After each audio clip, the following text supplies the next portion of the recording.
Joining us right now is one woman who experienced firsthand some of that targeting, Catherine Engelbrecht, president of True the Vote. Great to have you back with us, Catherine.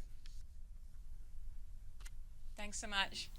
All right, you're coming to us from Houston. It's great to see you as well here. Now, we're going to hear some more testimony coming from the DOJ on Capitol Hill today. We talked earlier with Congressman Paul Gosar, and he says no matter what really the DOJ does here, as long as you have somebody from the Obama administration investigating this and taking the lead on the investigation, he has no faith or confidence in the results of this investigation. Do you agree?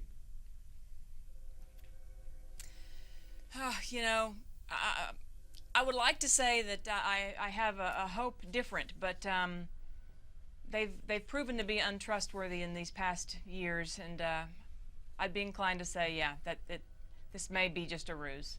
And that's what some folks are fearing here. But also as we look ahead, I mean, we do have to say you would agree there is a positive motion now with at least the DOJ admitting there's a criminal investigation here. What do you see as the likely result of the investigation? Gosh, here again, I want to say that now that there is an investigation and things seem to be potentially progressing, that we might soon learn who knew what when and who gave the marching orders.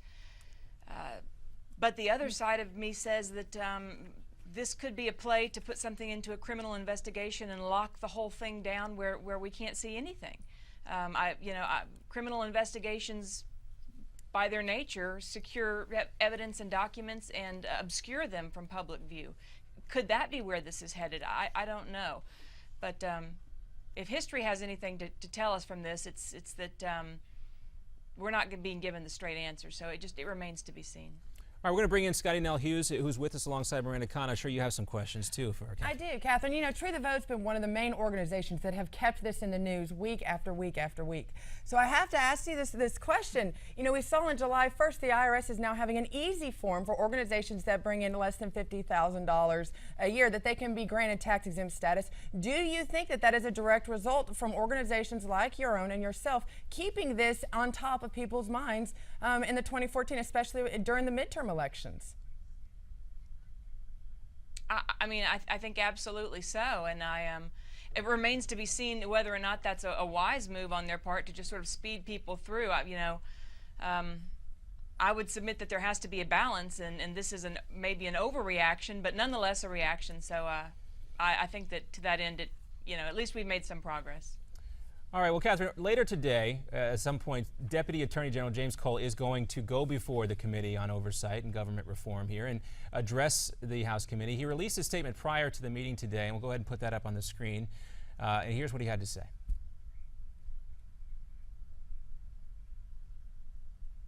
Guys, do we have that? Okay. All right. Well, let me read it anyway. The DOJ says, and Cole says in part, the DOJ plans to investigate the circumstances of the Los Luis email. He also pledges that when the investigation is completed, Congress will have all of the details. Now, Catherine, and as you know too, Scotty Nell, in many cases here, the administration has, and I think it's fair to characterize as stonewalled the investigation here. Just recently, we've seen the White House using executive privilege to prevent some of this testimony to occur. Again, we look at Cole's statement there. Do you really believe, Catherine, that Congress is ever going to get all the details in the case?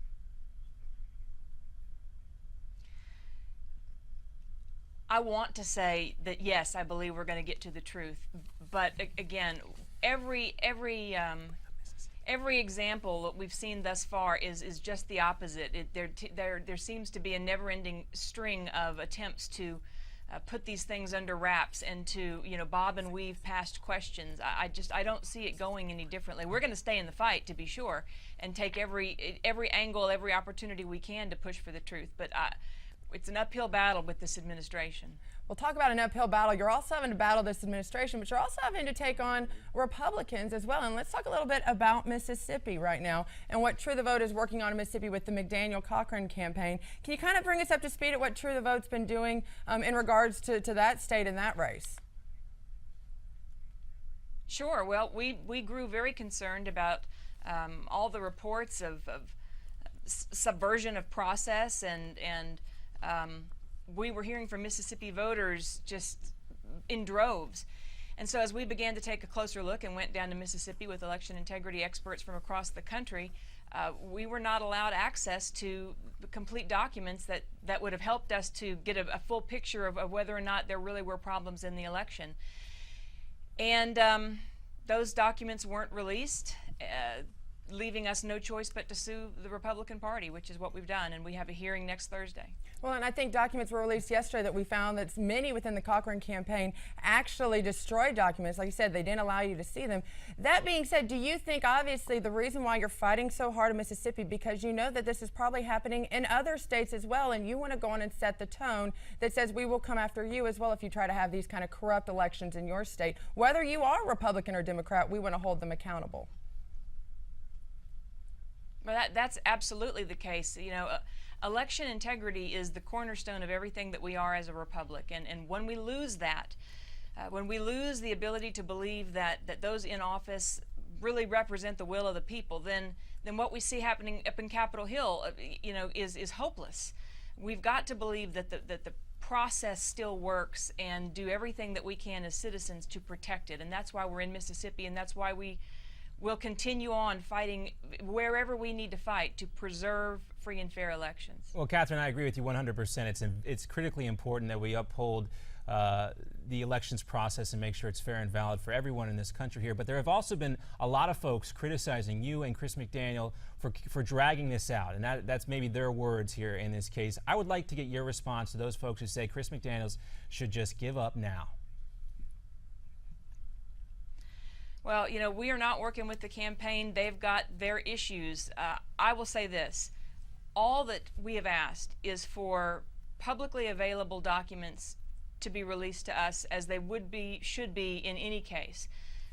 Why they're not, we have to ask the Mississippi Republican Party. And we're going to stay in this fight until we get them. Well, go ahead, Scott. It can all be resolved by them doing what they should do and giving us the documents. Catherine, do you kind of feel like you're dealing with deja vu here right now? I mean, you're sitting here in D.C., you're fighting the IRS, you're sitting here fighting the Department of Justice, you're trying to get them to release documents that have been destroyed or are hiding. Now you go down to Mississippi and it's the same story, this time happening within our own party.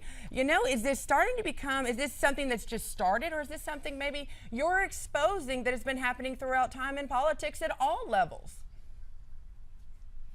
Yeah, I tend to think that we are, in fact, exposing things that have been going on for an awfully long time, but it is now at a point where I think sort of the country's conscience is coming up to a place where we recognize that it can't go any further.